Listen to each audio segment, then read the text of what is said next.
सहनाववतु सहनो भुनक्तु सह वीर्यं करवावहै तेजस्विनावधीतमस्तु मा विद्विषावहै।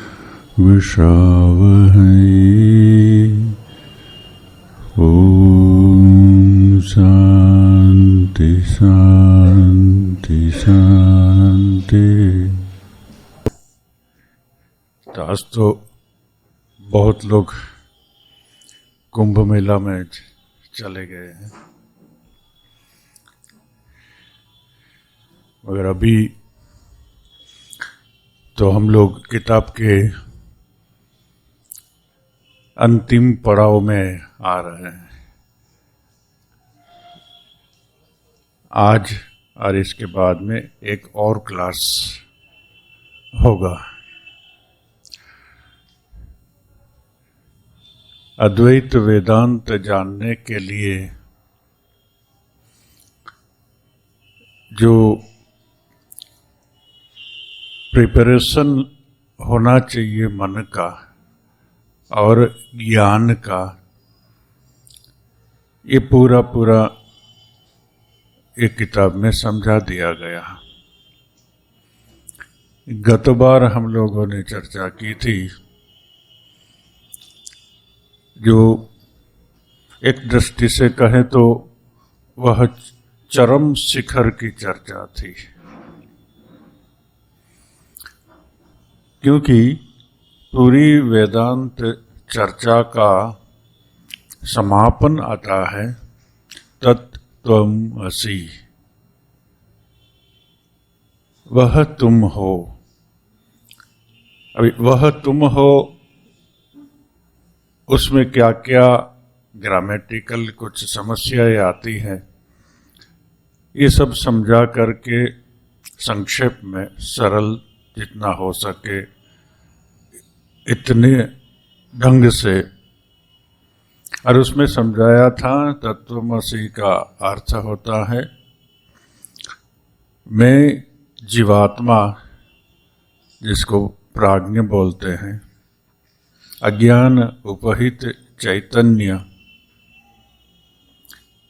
वह चैतन्य अज्ञानता के प्रभाव के कारण से अपने को जीवात्मा समझ करके संसार का सुख दुख भोग रहा है, जन्म मरण हो रहा। मगर ये चैतन्य जब अज्ञान से उपहित हो जाता है और तुरीय अवस्था अनुपहित चैतन्य में स्थित हो जाता है, तो ये ब्रह्म के साथ में उसकी एकता, और उस तरफ में ईश्वर के पीछे भी अनुपहित चैतन्य, ये दोनों चैतन्य को बता के तत्त्वमसि शब्द का शोधन हुआ। शास्त्रीय शब्द है शोधन। इस शोधन के बाद में बुद्धि के अंदर में एक समझ उत्पन्न होती है, अनुभूति नहीं, समझ। अहम ब्रह्मास्मि, ये अहम ब्रह्मास्मि की जो समझ बनी, इस समझ को अखंड आकार बोलते हैं, और ये समझ की जो वृत्ति वो अखंडाकाराकारित वृत्ति बोलते हैं, क्योंकि ये वृत्ति अखंड चैतन्य को लेकर के है, खंड विश्व को लेकर के नहीं, क्योंकि पूरा खंड विश्व ही माया अविद्या और उसका विस्तार वो खंड खंड में बांटा है, डिवाइडेड है, टाइम स्पेस नाम रूप में बंधा है। मगर जो सच्चिदानंद ब्रह्म, वहाँ कोई लिमिट नहीं है, टाइम स्पेस नाम रूप नहीं है, ये अखंड है। इस अखंड की समझ से जो अखंडाकाराकारित वृत्ति बनती है,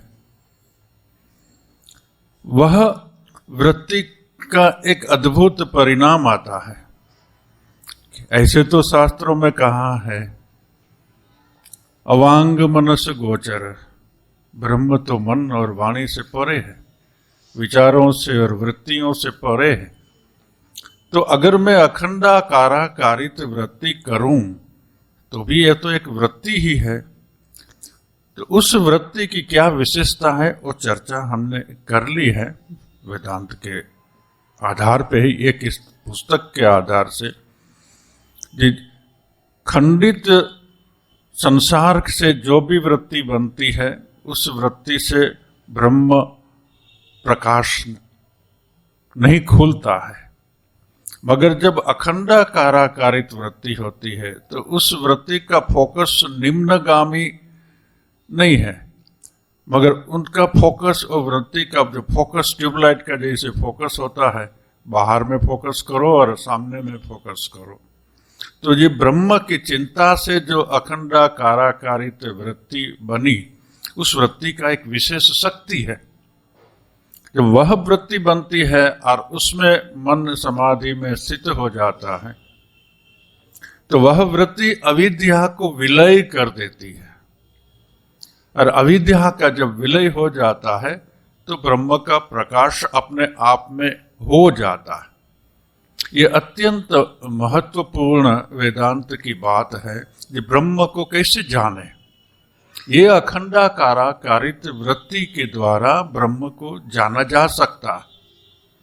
मन के द्वारा मन के पार जाना, मन के द्वारा अविद्या का विलय हो जाना, और अविद्या का विलय होने से आत्म प्रकाश स्वयं हो जाता है। ब्रह्म को कोई प्रयत्न से नहीं पा सकते हैं। ब्रह्म के और जीवात्मा के बीच में जो बाधा है, बाधा में पुरुषार्थ काम करता है, मगर ब्रह्म पुरुषार्थ से प्राप्त नहीं हो सकता, क्योंकि जिसके द्वारा पुरुषार्थ होता है मन, इंद्रियां और अहंकार, इसकी पहुंच वहां नहीं है। इसकी पहुंच है बाधाएं हटाने तक, और बाधाएं जब हट जाती है अखंडाकाराकारित वृत्ति, ये अखंडाकाराकारित वृत्ति के संबंध में आगे अभी समाधि की चर्चा आएगी तो उसमें होगा।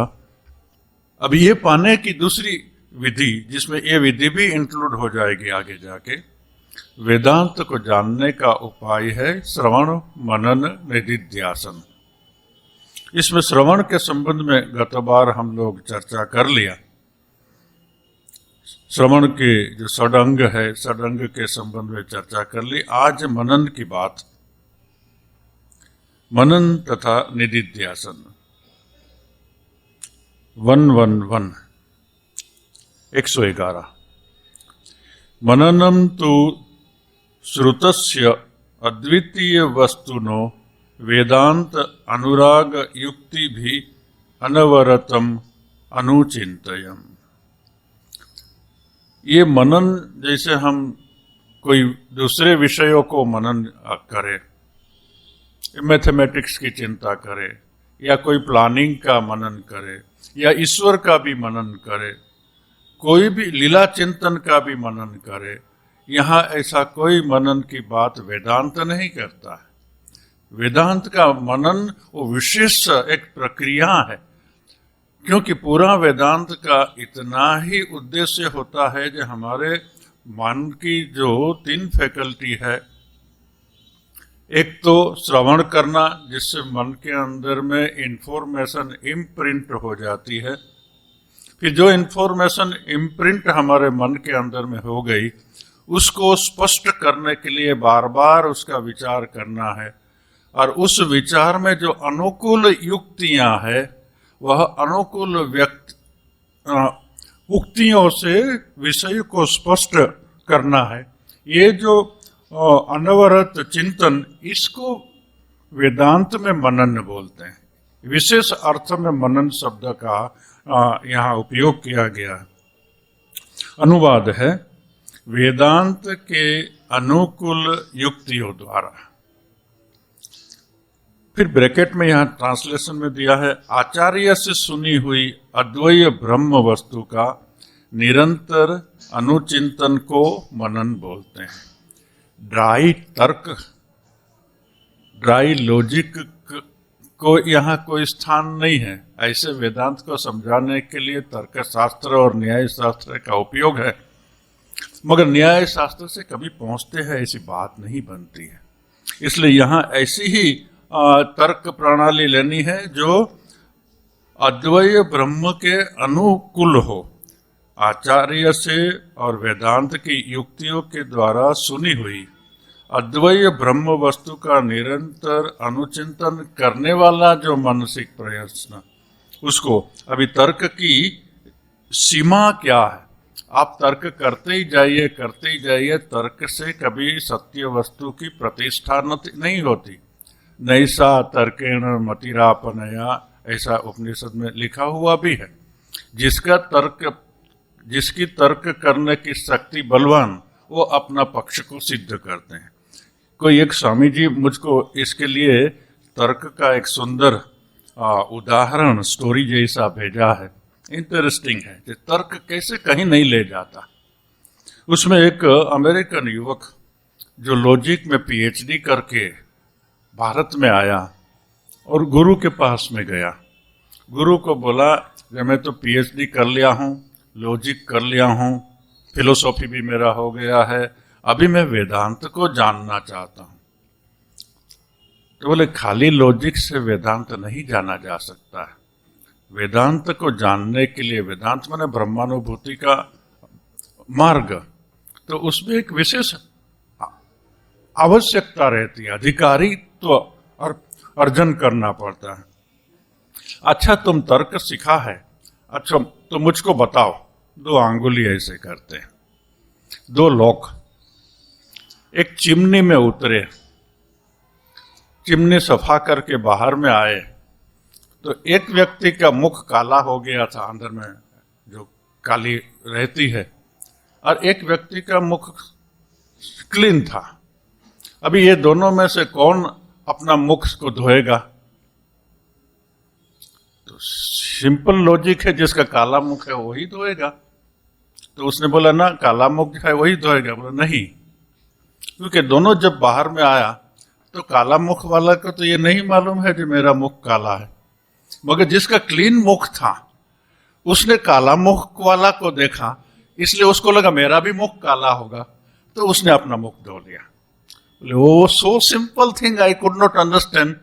वो अमेरिकन उसको बोला, अच्छा जिसका मुख वाइट काला नहीं हुआ था उसने अपना मुख धोया? बोले नहीं। फिर 2 अंगुली दिखाया। 2 आदमी चिमनी में उतरा, साफ करके बाहर आया, बताओ किसने मुख धोया? बोले वो तो एस्टेब्लिश हो गया, जिसने ये दिया था, काला मुख देखा था वही। बोले नहीं। फिर दूसरा क्या आर्गुमेंट देते हैं। शिष्य ने, मैंने अमेरिकन ने कहा था very clear, the young man says give me another test. Another test जो गुरु देते हैं, रॉन्ग। गुरु बोलते नहीं, रॉन्ग। जिसका मुख वाइट था, माने जिसमें दागी नहीं लगा था, काला को देख के मुख धोया, तो शिष्य ने बोला तो एस्टेब्लिश हो गया। गुरु बोले नहीं, wrong. Each one washes his face, examine the logic. Logic क्या है देखो। The one with dirty face looks at the one with the clean face and thinks his face is clean. The one with the clean face looks at the other one with the dirty face and thinks his face is dirty. So the one with the clean face washes his hand. जिसका चेहरा clear था वो तो धोया उसका। When the one with the dirty face sees that the one with the white or clean face, जिसका face clean था, उसने अपना मुख धोया, तो उसको जिसका फेस डर्टी था उसने भी अपना मुख धोया, क्योंकि उसको लगा कि अंदर में गया तो इसका कुछ काली दागी होगा, तो उसको धोते देख करके उसने भी अपना मुख धो लिया, दोनों दे लिया। तो वो शिष्य बोलता है, oh I didn't think so of that, says the young man. It is shocking to me that I could not make an error in logic, आगे कभी लॉजिक में ऐसा एरर नहीं किया था, टेस्ट मी अगेन, फिर से मेरा टेस्ट करो। तो गुरु फिर उसको 2 अंगुली बताता है। एक चिमनी में 2 आदमी उतरा, चिमनी सफा किया, बाहर आया, तो यही पढ़ता हूं मैं। The Guru holds 2 finger, 2 men came down a chimney, one comes out with clean face, the other comes out with dirty face, which one washes his face? अभी 2 बार 2 ढंग से तो बता दिया, तो शिष्य बोलता है each one washes his face, जो आगे था वही आंसर उसने दिया। तो गुरु बोलता है रॉन्ग, ये भी गलत है। पहले एक ने धोया था वो आंसर गलत, 2 ने धोया था वो आंसर गलत। तो गुरु बोलता है wrong, neither one washes his face, दोनों में से कोई इसका चेहरा नहीं धोता है। एग्जामाइन द लॉजिक, देखो लॉजिक क्या है, तर्क क्या बोलता है। The one with dirty face looks at the one with the clean face and thinks his face is clean. अभी जिसका चेहरा काला हो गया है और जिसका चेहरा काला नहीं है उसको देख करके सोचता है वो तो मेरा चेहरा तो क्लीन होगा, तो सामान्य बात है, दोनों ही तो अंदर में गए थे। तो उसको देख करके the one with the clean face looks at the one with the dirty face and thinks his face is dirty, but when one with the clean face, जिसका क्लीन फेस था, sees the one with the dirty face doesn't wash his face, जिसका चेहरा काला हो गया था उसको देख के जिसका चेहरा काला नहीं हुआ था, तो one with the clean face sees the one with the dirty face doesn't wash his face, he also doesn't wash his face, so neither one. इसका जिसका चेहरा काला नहीं था जिसका चेहरा काला था, तो जिसका चेहरा काला था नहीं था, यहाँ ऐसे बोलते हैं the one with the clean face looks at the one with the dirty face and thinks his face is dirty, but when यहाँ आता है, but when the one with the clean face sees that the one with the dirty face doesn't wash his face, he also doesn't wash his face, so neither one washes his face। दोनों में से कोई भी अपना चेहरा नहीं धोता है। The young man is desperate, और ग्रम्बलिंग कहता है अरे इतनी छोटी छोटी बात भी मैं नहीं समझ सकता हूं, मगर मुझको वेदांत सिखाया। तो गुरु फिर चौथा यही बात बोलते हैं, neither one washes his face, गुरु बोलते हैं। Fourth one, he groans. Then Guru lifts 2 fingers. 2 men comes down a chimney. One comes out with a clean face. The other comes out with dirty face. Which one washes his face? एक ही प्रश्न, सब समय answer जो शिष्य देता है गुरु उसको पलटी कर देता है। तो ये बार शिष्य बोलता है neither one washes, क्योंकि आगे का आंसर में आया था तो दोनों ने चेहरा नहीं धोया। रॉन्ग, गुरु फिर से बोलता है wrong. Do you now see why logic is an insufficient basis for studying Vedanta?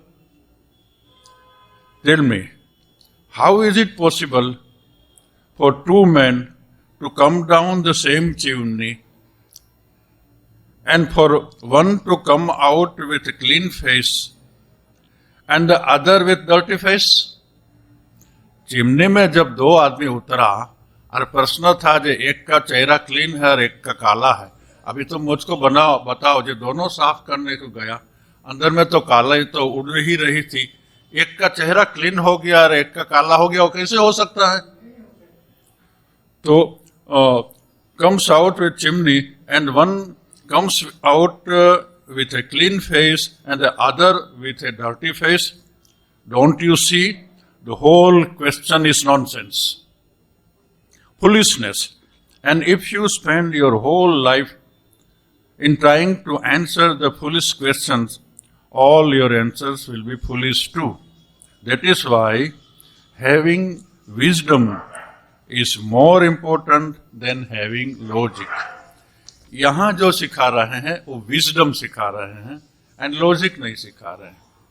Wisdom में इतनी आवश्यकता रहती है जे उपनिषद के वाक्यों के ऊपर में श्रद्धा होना, फिर उस वाक्य को समझने के लिए लॉजिक का उपयोग कर सकता है। उस वाक्य को समझने के लिए लॉजिक का उपयोग कर सकता है। तो लॉजिक का इतना ही उपयोग है जहां तक मेरी समझ वेदांत के अनुकूल हो। तो यहाँ जो मनन करना है वो इस ढंग का मनन करना है, वेदांत के अनुकूल युक्तियों के द्वारा, वेदांत के अनुकूल युक्तियों के द्वारा आचार्य से सुनी हुई अद्वैत ब्रह्म वस्तु का निरंतर अनुचिंतन करने को मनन बोलते हैं। विशेष अर्थ में ये मनन का शब्द का यहाँ प्रयोग करके किया गया। ऐसे हम लोग बार बार बहुत से लेक्चर में आप लोगों ने सुना होगा, मैं भी बोला हूँ, श्रवण मनन निधिध्यासन, श्रवण मनन निधिध्यासन। क्या श्रवण, क्या मनन करना है? ये मनन करना, इस ढंग से वेदांत ज्ञान को प्राप्त करने का मनन करना। फिर श्रवण मनन निधिध्यासन में तीसरा जो चरण है, ये निधिध्यासन क्या है वो बताता है 112 में। विजातीय देह आदि प्रत्यय रहित अद्वितीय वस्तु सजातीय प्रत्यय प्रवाहो निधिध्यासन। निधिध्यासन किसको बोलते हैं? बहुत इंपॉर्टेंट है जानना। अद्वय ब्रह्म वस्तु के विजातीय, अद्वय ब्रह्म वस्तु के विजातीय क्या? देह, इंद्रिया, मन, अहंकार, चित्त, ये सभी अद्वय ब्रह्म से विजातीय होता है।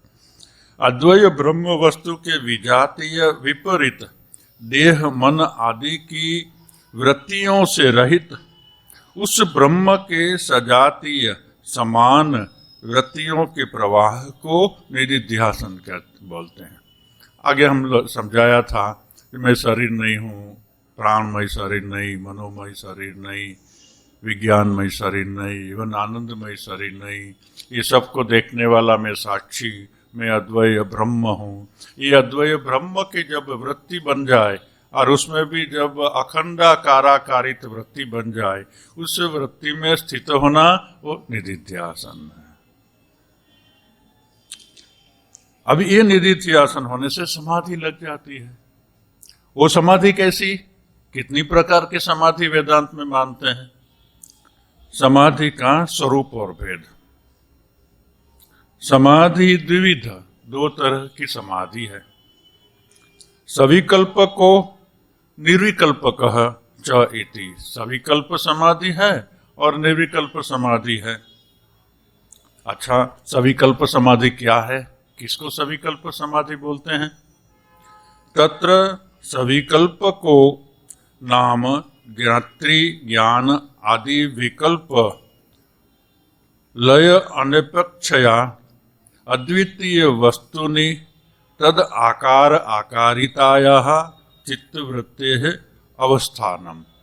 बोलते हैं सविकल्प समाधि वह है जिसमें ज्ञाता, ज्ञान और ज्ञेय आदि त्रिपुटी विकल्पों के लय हुए बिना ही चित्तवृत्ति अद्वैय ब्रह्म वस्तु में तदाकार आकारित होकर अवस्थान करती हैं। इसे संप्रज्ञात समाधि बोलते हैं। कैसे?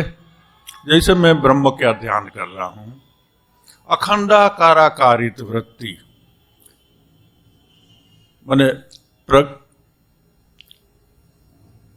व्यष्टि अज्ञान उपहित चैतन्य और समष्टि अज्ञान उपहित चैतन्य से अनुपहित चैतन्य वो ब्रह्म मैं हूँ, इस तरह की मेरी एक अखंडाकाराकारित वृत्ति हुई। उस वृत्ति का मैं ध्यान कर रहा हूँ। मगर ये ध्यान तो सीधा ही तो संपूर्ण नहीं होता है, उसमें स्टेजेस होता है। ये वृत्ति मेरे मन के अंदर में चल रही है। इस वृत्ति में मुझे ज्ञाता, ज्ञान और ज्ञेय, कोई भी वस्तु का जब हमको ज्ञान होता है तब इसमें तीन वस्तुएं होती है। जैसे ये कागज को मैं उठाता हूं तो ये ज्ञेय हो गया, माने जिसको मैं जानता हूं या देखता हूं, ये ज्ञेय हो गया। और देखने वाला जो होता है वो ज्ञाता है। ये कागज है, उस कागज को मैं जानने वाला हूं। ये ज्ञेय है, मैं जानने वाला ज्ञाता हूं। ये ज्ञेय और ज्ञाता के बीच में इसका मुझे जो ज्ञान हुआ वो ज्ञान है। इसलिए कोई भी वस्तु का जब भी ज्ञान होता है तो ज्ञाता ज्ञान ज्ञेय होता है। फिर वो बाह्य वस्तु का हो, अंतर चिंतन का हो, या ध्यान के अंदर में जो कोई भी एक वस्तु का अवलंबन लिया हो वह हो। यहाँ जो अवलंबन है वो सूक्ष्मतम अवलंबन है। इस सूक्ष्मतम अवलंबन में भी मेरे जब ये ध्यान में मैं गहराई में सविकल्प का स्टेज तक पहुंच गया तब मुझको ये ख्याल होता है कि मैं मेरी अखंडाकारित वृत्ति है। ये वृत्ति से उसको ज्ञान होता है और मैं अखंडाकारित वृत्ति का ध्यान करता हूँ, वो मैं करता हूँ, ये भी उनको उनकी सजगता है उसमें। और ये ध्यान मेरा चल रहा है, दूसरी कोई वृत्ति नहीं आ रही है, मगर ये ज्ञाता ज्ञान ज्ञेय ये तीन विकल्प आ रहा, और कोई विकल्प नहीं है, और कोई विकल्प नहीं है। और ध्येय वस्तु मात्र की ही वृत्ति जब होती है तब उसको समाधि बोलते हैं। तो यहाँ ज्ञाता ज्ञान ज्ञेय ये अंतर अति सूक्ष्म 3 डिवीजन जो है वह उनको ज्ञात होता है। मैं ध्यान कर रहा हूं, वो भी उसको मालूम है। अखंडाकारित वृत्ति का ध्यान हो रहा है, वो भी उसकी ही सजगता है। अखंडाकारित वृत्ति छोड़ करके दूसरी कोई वृत्ति को आने नहीं देता है और उस वृत्ति को पकड़ ज्ञेय को पकड़ के रखता है। और उसको मैं पकड़ा हूं और दूसरी कोई वृत्ति नहीं आती है, उसका मुझे ज्ञान है। ये ज्ञाता ज्ञान और ज्ञेय ये 3 विकल्प होने से दूसरा कोई विकल्प नहीं है, तब उसको सविकल्प समाधि बोलते हैं। अभी उसको आगे जाते हैं। तदा मृन्मय गज आदि भाने अपि मृद भानवत द्वैत भाने अपि अद्वैत वस्तु भाषते। जैसे मिट्टी के हाथी आदि नाम रूप का बोध रहने के बावजूद इसके उपादान मिट्टी का बोध रहता है, वैसे ही इस अवस्था में नानत्व का बोध रहते हुए भी अद्वैत वस्तु का बोध रहता है। यह नानत्व माने ये विक्षेप को, विकल्प को ही नानत्व लेना चाहिए, क्योंकि जगत का नानत्व का ज्ञान होने से तो समाधि नहीं होता है। इसलिए शब्द जिस ढंग से लिया है मगर उसका बोध इस ढंग से लेना है। ये रहने पर भी, विकल्प रहने पर भी जो अखंडाकारित वृत्ति का ज्ञान है, मैं ही ब्रह्म हूं, ये मैं ही ब्रह्म की सजागता भी रहती है। सविकल्प समाधि में भी वह सजगता उसकी रहती है। ये सविकल्प अभी हम विस्तार नहीं करने जा रहे हैं क्योंकि कंक्लूड करना है, ये बार नहीं, नेक्स्ट टाइम में कंक्लूड करेंगे। तदुक्तम, दूसरे इसका एक उदाहरण देते हैं उपदेश शास्त्री से। दृश्य स्वरूपम गगनोपमं परम सुकृत विभातम तु अजम एकम अक्षरम अलेपकम सर्वगतम तद अद्वयम तद एव च अहम सततम विमुक्तम ओम इति। एक जगह से एक श्लोक निकाल के दिया है। ये सदा जो उसको अखंडाकारित वृत्ति में भी सब ब्रह्म है, ये ज्ञान भी उनको रहता है। इसके साथ साथ में उसका विकल्प ज्ञाता ज्ञान ज्ञेय का भी विकल्प रहता है, मगर ये ज्ञान भी रहता है। ये उसमें जो बताया है, कहा भी गया है, जो दृष्टा स्वरूप आकाशवत परम माने सर्वोपरि सदा प्रकाश माने चीर ज्योतिर्मय अजन्मा एक अक्षर निर्विकल्प सर्वव्यापी अद्वितीय नित्य मुक्त वस्तु है, वही मैं हूं। ये ज्ञान इस अविकल्प में भी बना रहता है, मगर ये ज्ञान वृत्ति का है, लास्ट अनुभूति का ज्ञान नहीं है, मगर ये वृत्ति का ज्ञान उसको अखंडाकारित वृत्ति लिया है। अखंडाकारित वृत्ति में ये सब भी उसका ज्ञान उसमें इंक्लूडेड रहता है। अभी जाते हैं निर्विकल्प समाधि में। सविकल्प में तो ज्ञाता ज्ञान ज्ञेय उसका ज्ञान रहता है, और क्योंकि ये अद्वैत ब्रह्म का विषय है इसलिए अखंडाकाराकारित ब्रह्म विषयक जो वृत्ति होती है वो सविकल्प समाधि में मैं जैसे कि मैं पहुंच गया, साधक ऐसा सोचता है या साधिका ऐसा सोचती है, और वो ज्ञान ध्यान में मग्न हो गई। इतना में ही तो जीवन का बहुत बड़ा ट्रांसफॉर्मेशन हो जाता। इतना ही अगर कोई पहुंचे तो लाखों करोड़ों जन्मों में जो नहीं हुआ था ये जन्म में पा लिया। सडनली जैसे किसी को सम्राट बना दिया गया हो, ऐसा ही ये प्राप्त भी है। ये तो बहुत ऊंची अवस्था होगी, मगर इससे भी ऊंची अवस्था निर्विकल्प समाधि क्या है। रामकृष्ण की निर्विकल्प समाधि की बात तो हम लोगों ने बहुत चर्चा की है, दूसरे स्वामी जी ने भी की है, आपने भी पढ़ा होगा। तुतापुरी ने कैसे निर्विकल्प समाधि रामकृष्ण को करा दी थी और रामकृष्ण ब्रह्म ज्ञान में स्थित हो गए थे। ब्रह्म ज्ञान पाने का अंतिम द्वार निर्विकल्प समाधि है। ये निर्विकल्प समाधि क्या है बोलते हैं, निर्विकल्पक तु ज्ञात्री ज्ञान आदि विकल्प लय अपेक्षया अद्वितीय वस्तुनि तद आकार आकारितायाः चित्तवृत्तेः अतितराम एकी भावेन अवस्थानम। क्या है निर्विकल्प समाधि? निर्विकल्प समाधि वह अवस्था है जिसमें ज्ञाता ज्ञान आदि के विकल्प का भेद लय नाश होकर ज्ञाता ज्ञान ज्ञेय तीनों नहीं होता, किंतु अखंडाकाराकारित वृत्ति है। अखंडाकाराकारित वृत्ति है, मगर वो वृत्ति का ज्ञान जिसको होता है ज्ञाता, वो ज्ञाता का लय हो गया वहां। फिर जो ज्ञान होता है उसका भी लय हो गया, और जो वृत्ति बोलते है वहां वृत्ति तो है, मगर वृत्ति का ज्ञान और ज्ञाता जो था वो दोनों वहां लय हो गया, इसलिए वृत्ति का भी ज्ञान नहीं होता। ज्ञाता ज्ञान का लय हुआ तो वृत्ति का भी कोई भान नहीं रहता है, मगर ये एक वृत्ति बनी रहती है। तो उसी अद्वैत उसका लय होकर चित्तवृत्ति अद्वैत ब्रह्म वस्तु में तदाकार आकारित होकर अत्यंत एक ही भाव से स्थित रहती है। ये ज्ञाता लय हो गया, ज्ञेय लय हो गया। ज्ञाता और ज्ञेय लय हो जाने से तो जो वृत्ति थी अखंडाकाराकारित वृत्ति, उस वृत्ति का जो ज्ञान था वो तो लय हो गया, इसलिए वृत्ति है ऐसा मालूम नहीं पड़ता, मगर फिर भी वृत्ति है वहां पर। चित्त का वो आकार हो गया है जो अखंडाकाराकारित ब्रह्म का आकार की उसने कल्पना की थी, ये इसमें वो स्थित रहता है। ये निर्विकल्प समाधि में अखंडाकाराकारित वृत्ति रहती है, मगर वहाँ ज्ञाता और ज्ञेय नहीं रहता है, ज्ञाता और ज्ञान नहीं रहता है, इसलिए वृत्ति का भी रहते हुए भी उसका ज्ञान नहीं रहता है, और वह वृत्ति ब्रह्म का अखंडाकाराकारित भाव से रहती है। अभी आगे चलते हैं।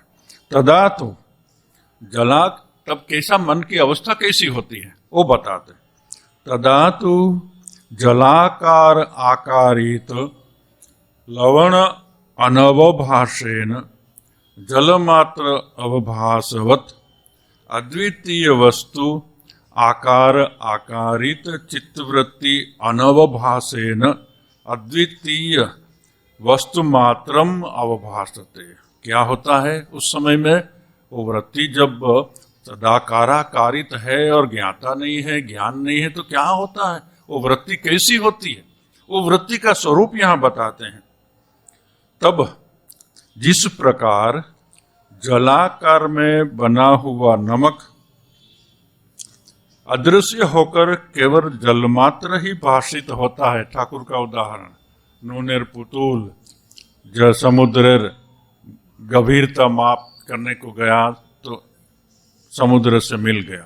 यहाँ पुतुल नहीं बोला है, जल के अंदर में नमक देने से नमक गल जाता है और जल के साथ एक हो जाता है, फिर भी उसका नमक का निमकत्व वो तो अंदर में रहता ही है। उसी प्रकार अद्वय ब्रह्म वस्तु में तदाकार आकारित चित्त वृत्ति लुप्त होकर, जैसे जल में नमक तो लुप्त हो गया, ऐसे वृत्ति तदाकाराकारित ब्रह्म में लुप्त होकर केवल अद्वय ब्रह्म वस्तु ही प्रकाशित होता रहता है। क्योंकि जैसे जल में नमक गल जाता है, ऐसे ही ये वृत्ति का जब लय हो जाता है, लय हो गया मगर फिर भी वृत्ति जैसे जल में नमक सूक्ष्म रूप से रहता है, ऐसे ज्ञाता ज्ञान चला गया तो ये वृत्ति को भी पकड़ने वाला कोई नहीं है ज्ञाता, मगर वो वृत्ति वहाँ पर जैसे पानी में नमक रहता है, ऐसे वह वृत्ति अति सूक्ष्म रूप में ब्रह्म से तदाकार आकारित होती है। तब क्या होता है? तदाकार आकारित चित्त वृत्ति लुप्त होकर केवल अद्वैत ब्रह्म वस्तु ही प्रकाशित होता रहता है। जब वृत्ति का लय हो गया, जैसे पानी में नमक लय हो गया, ये निर्विकल्प समाधि में ज्ञाता नहीं है, ज्ञेय नहीं, ज्ञान नहीं है।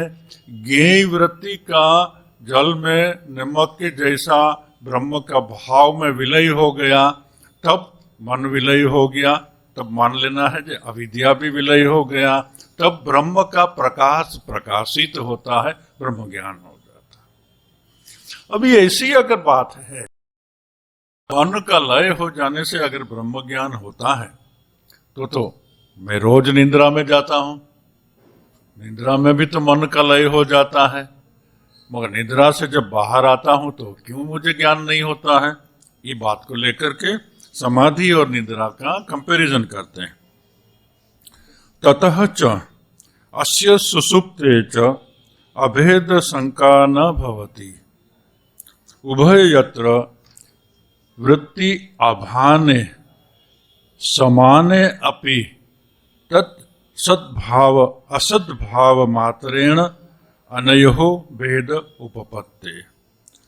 अतः इस निर्विकल्प समाधि के सुसुप्ति गहरी निद्रा के साथ अभिन्नता की शंका नहीं है, क्योंकि यद्यपि दोनों में समान रूप से चित्तवृत्ति का बोध नहीं होता, नींद में भी बोध नहीं होता, तथापि निर्विकल्प समाधि में उसका अस्तित्व और सुसुप्ति में उसका अभाव, इतना ही दोनों में भेद है। ये अपनी वेदांत की दृष्टि से समझाने का प्रयत्न किया है, मगर उससे भी अच्छा उदाहरण दूसरी बहुत जगह में मिलते हैं। निंद्रा में भी वृत्ति अभाव होती है, मगर निंद्रा से जब बाहर में हम आते हैं तो जैसे अज्ञानी थे ऐसे ही अज्ञानी बने रहते हैं। लाइफ में, जीवन में कोई परिवर्तन नहीं होता है, मन जैसा था वैसा ही फिर बन जाता है। मगर निर्विकल्प समाधि में जाकर के जो मन लय हुआ था वो दूसरे ढंग से लय हुआ था, वह अज्ञान में लय नहीं हुआ था, वो तो अखंडाकाराकारित वृत्ति में लय हुआ था। इसलिए वहां निर्विकल्प समाधि से बाहर जब आएगा तब वो पहले का मनुष्य नहीं रहेगा, वो तो भगवान बन गया, अगर भगवान शब्द का प्रयोग करे तो। क्योंकि फिर ईश्वर अवतार में जो चैतन्य का प्राकट्य है, ये ब्रह्मज्ञानी में वही चैतन्य का प्राकट्य है, कोई फर्क नहीं है। खाली ईश्वर के पास में जो मन है वो वैश्विक मन के कारण से उसका शक्ति ज्यादा होता है, जीव का थोड़ा कम होता है, मगर वो ईश्वर के समान। इसलिए ऐसे ब्रह्मज्ञानी जो होते हैं उसी के लिए है गुरु ब्रह्मा गुरु विष्णु गुरु शब्द का जो प्रयोग किया जाता है, एक्चुअली ये व्यक्ति के लिए ही यथार्थ रूप में उसका प्रयोग किया जाता है। क्योंकि ये मनुष्य समाज का खिला हुआ सर्वश्रेष्ठ पुष्प है, इससे ज्यादा फिर मनुष्य का विकास कोई नहीं है। विकास की चरम सीमा क्या? जो मैं एक सामान्य जीव था, अनंत काल से जन्म जन्मांतर में भटकता रहता था, वो सामान्य जीव वहां पर लय हो गया और उसकी जगह से जो ज्ञान प्रकट हुआ तो ब्रह्म, उसको अगर बोले तो ईश्वर, वो तो सर्वव्यापक, उसका जन्म मरण सब चला गया, उसका अज्ञान चला गया, उसको और कुछ भी प्राप्त करने की वस्तु ये जगत में नहीं रही, क्योंकि फिर उससे बड़ा कुछ है ही नहीं। तो ये ब्रह्म निर्विकल्प समाधि से जो जागता है उसका टोटल अस्तित्व, पर्सनालिटी बोले तो भी छोटा शब्द हो जाएगा, उसका टोटल अस्तित्व दूसरा हो जाता। मगर उसका व्यवहार सामान्य जैसे व्यक्ति व्यवहार करते हैं ऐसे देखने में लगता है, मगर जिसकी आंख है वो देख सकता है। जो सामान्य व्यक्ति अहंकार से चलता है, सामान्य व्यक्ति का व्यवहार स्वार्थ और आसक्ति का होता है। सामान्य व्यक्ति जब चलता है तब देह के साथ में आत्मभाव से जो चलता है वो एक ढंग का चलना होता है। देह के साथ आत्मभाव से जो खाता है तो वो एक ढंग से खाता है। मगर जब देह के भाव से आत्मभाव चला गया तब उसका चलना में एक सूक्ष्म रूप से अलग तरह का होता है, उसका बोलना एक अलग तरह का होता है, उसका खाना पीना अलग तरह का होता है। ये पर्सनालिटी की सूक्ष्म परिवर्तन है। जो जानता है उसकी दृष्टि में आ जाएगा, मगर जो नहीं जानता है उसके लिए वो सामान्य व्यक्ति जैसा ही व्यवहार करेगा। रामकृष्ण बोलते हैं ना, ब्रह्म ज्ञान होले न ईश्वर प्राप्ति होले कि माथा से दूटा सिंह बेड़ुई। ब्रह्म ज्ञान होने से मस्तक में क्या दो सिंह निकलेगा? कुछ नहीं निकलेगा। अज्ञान कट गया, दुख कट गया, इच्छा वासना कट गई, अब मुझे प्राप्त करने का ये जगत में कुछ भी बाकी नहीं है। मगर नींद से जो जागृत होता है वो तो जैसे था ऐसे ही रहता है। ये फर्क है। निर्विकल्प समाधि के अंतरंग साधन 4:30 से 5:15 तो ये हो गया। ये अंतरंग साधन और बाकी जो भी है वो लास्ट में थोड़ा जस्ट रीडिंग करके ही उसको खत्म कर देंगे। अभी तक जो डिस्कशन हुआ ये शिखर का सारभूत डिस्कशन है। पूरा किताब जो पढ़ा, आज का डिस्कशन और उसके आगे का 2 क्लास का डिस्कशन, ये सारभूत, वही एक्चुअली वेदांत सार है। ये सार अगर ठीक समझ में आ जाए और ये श्रवण मनन और निधिध्यासन ठीक से समझ में आ जाए और अखंडाकारित वृत्ति अगर समझ में आ जाए तो फिर वो जब भी ध्यान में जाएगा तो ये पूरा ज्ञान, जब आपकी समझ स्पष्ट हो गई तो आपका ध्यान सरल हो जाता है। अगर समझ स्पष्ट नहीं है तो ध्यान इतना स्पष्ट नहीं होगा। यहाँ पर वेदांत का ज्ञान, मूर्ति का ज्ञान अलग है। रामकृष्ण का जब ध्यान हम करते हैं तो उनका आकार का ध्यान करते हैं, ये सिंपल ध्यान हुआ। मगर रामकृष्ण का भाव का, ये उनका क्या प्रेम भाव था, उसका क्या निरहंकारी भाव था, उसके अंदर में कितनी भक्ति थी, उसके अंदर में उनके अंदर में कितनी दिव्यता थी, वो एक एक कोई भाव लेकर के रामकृष्ण का आकार का हम अगर ध्यान करें तो वो विकसित टाइप का ध्यान है।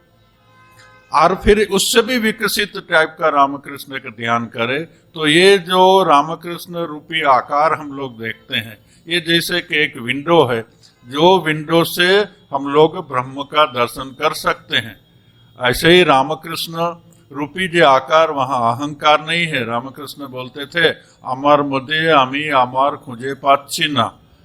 तो यही रकम ऐसा व्यक्ति का जब हम ध्यान करते हैं तो ऐसा ध्यान भी हम लोग को ब्रह्म ज्ञान में सहायक हो सकता है। ये रामकृष्ण रूपी विंडो से हम लोग ब्रह्म ज्ञान में प्रवेश करते हैं और यहाँ विचार और ध्यान और अखंडाकारित वृत्ति से हम लोग ब्रह्म ध्यान प्रवेश करते हैं। रामकृष्ण का जो मार्ग वो भक्ति का मार्ग है और ये ज्ञान का मार्ग है। जिसको जो सुविधा वो मार्ग से जान सकता है।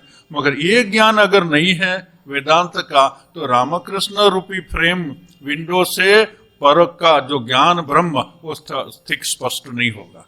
अगर ये ज्ञान स्पष्ट है तो फिर रामकृष्ण को विंडो बना के थ्रू रामकृष्ण भी ब्रह्म स्थिति प्राप्त कर सकते हैं अति सूक्ष्म में। तो स्थूल रामकृष्ण मूर्ति आकार, भावमय रामकृष्ण आकार અને भावातीत रामकृष्ण मूर्ति आकार का ध्यान, ये अलग अलग स्टेज रामकृष्ण के ध्यान से भी हम परम में प्रवेश कर सकते हैं। तो आज इतना ही। नेक्स्ट क्लास होगा, वो लास्ट क्लास होगा, उसमें ज़्यादा कोई चर्चा शायद नहीं होगी, जो है उसको पूरा करने में ही टाइम पूरा हो जाएगा। थोड़ी थोड़ी कहीं कहीं अगर चर्चा ज़रूरत है तो ये हो जाएगा।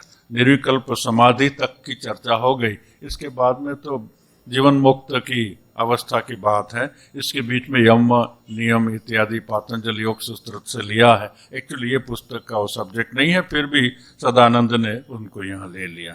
तो आज इतना ही।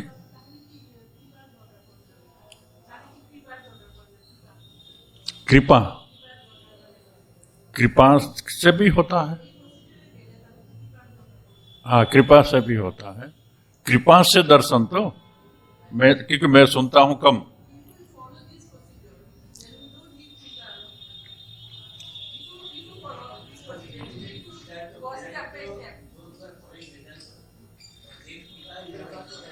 ना फॉर वेदांत प्रोसीजर ईश्वर कृपा इज नॉट डिस्कस्ड। यहां चर्चा नहीं की गई है, यहां गुरु कृपा की चर्चा की गई है। बिना गुरु कृपा ज्ञान नहीं होता है। मगर यहां चर्चा नहीं की होने पर भी अगर ईश्वर की कृपा है, जैसे रामकृष्ण की विवेकानंद के ऊपर में कृपा हुई थी, तो ज्ञान हो जाता है। क्योंकि ईश्वर सर्वशक्तिमान है और अज्ञान हो कोई बड़ी बात नहीं है। हमारे लिए बड़ी बात है, मगर ईश्वर के लिए बड़ी बात नहीं है। ईश्वर तो बस खाली स्पर्श कर दे तो उसका ज्ञान चला जाता है। स्पर्श की भी जरूरत नहीं है, वो खाली संकल्प कर दे, तुम्हारा अज्ञान चला गया तो अज्ञान वहां से चला जाएगा। ईश्वर कृपा योग्यता से कंडीशन नहीं है। वेदांत प्रक्रिया में अधिकारी की बात आती है, भक्ति और ईश्वर कृपा में अधिकारी की बात नहीं आती है।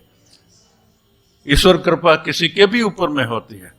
आपका अधिकार से अगर ईश्वर कृपा करे तो फिर कृपा का क्या मूल्य है?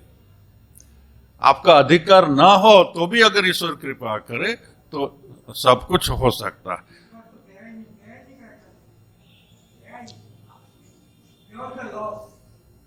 मेरा सुनने का beyond the law, yes beyond the law. कृपा कोई नियम से काम नहीं करती, कोई नियम कृपा में काम नहीं करता। रामकृष्ण उदाहरण देते हैं, छोटा बच्चा खेल रहा है और उसके पास में एक अच्छा सा कीमती कोई कपड़ा ने कोई वस्तु है, कोई उसको गहना पैसा देगा, कोई मिठाई दिखाएगा, कोई खिलौना दे, नहीं माँ ने दिया है। और फिर उसको खेलना पूरा हो गया और कोई जा रहा था, ए लो।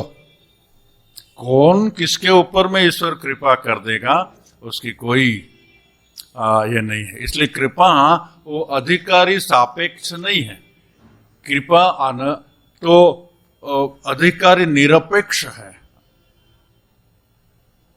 मगर गुरु के पास में जब जाते हैं तो गुरु थोड़ा अधिकार देखते हैं, क्योंकि यहाँ गुरु के लिए अधिकारी की बात की हुई है। वहां अधिकार होता है, गुरु का अधिकार। और शिष्य के कैसी योग्यता होनी चाहिए वो तो ऑलरेडी वेदांत के अंदर में यहाँ ही डिस्कशन हुआ, वहां योग्यता की बात है। मगर गुरु ईश्वर के पास में, यहाँ वाराणसी में जब मरता है तो कोई अधिकारी देखते हैं शिव जी?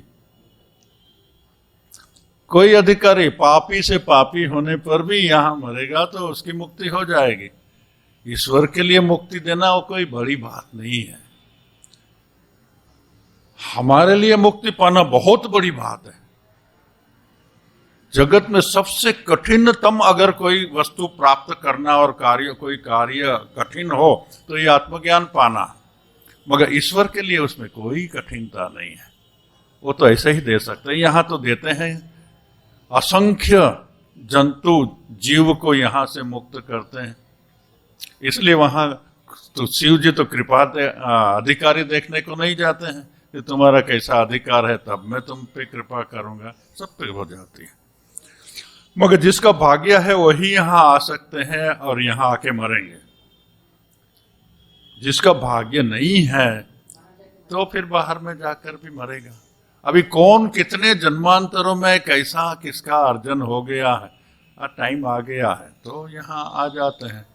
इस तो ये है, मगर हम एक वस्तु, शिव जी भी अगर हमको कृपा कर दे और हम मुक्त हो गए, ये सब जानने के बाद में जब हमारी मुक्ति हो तो उसका मूल्य अलग होता है। एक छोटा बच्चा को आप 10 कोटि का हार पहना दो, उसको तो मिल गया, वो तो धनवान हो गया, मगर उसको धन का मूल्य इतना ज्यादा नहीं मालूम पड़ता। मगर जिसने धन का मूल्य आपको दे दे, 10 कोटि का मूल्य, तो आप तो खुशी खुशी हो जाएगी। खुशी ऐसे ही, एक जस्ट उदाहरण है, कोई उदाहरण संपूर्ण नहीं होता है, इसलिए एग्जैक्टली नहीं मिलाना है, मगर ऐसे ही बताने के लिए। इसे सज्ञान जिसको सब मालूम हो गया है, जीव अवस्था क्या है, अज्ञान अवस्था क्या है, ज्ञान अवस्था क्या है, ईश्वर क्या है, ब्रह्म क्या है, तुरीय क्या है, और इसके बाद में जब शिव जी ने कृपा करके उसको ज्ञान दे दिया, वो ज्ञान का उसको भी अगर कोई मूल्य करने वाला होता है तो उसको उसका मूल्य होता है।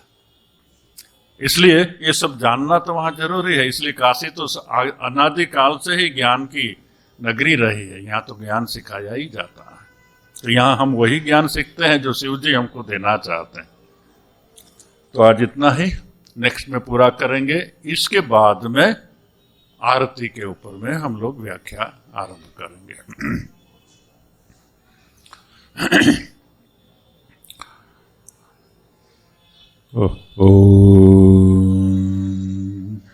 पूर्णमदः पूर्णमिदं पूर्णात् पूर्णमुदच्यते पूर्णस्य पूर्णमादाय पूर्णमेवावशिष्यते। ॐ शान्ति शान्ति शान्ति।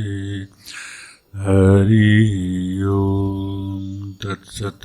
श्री राम कृष्णार्पणमस्तु।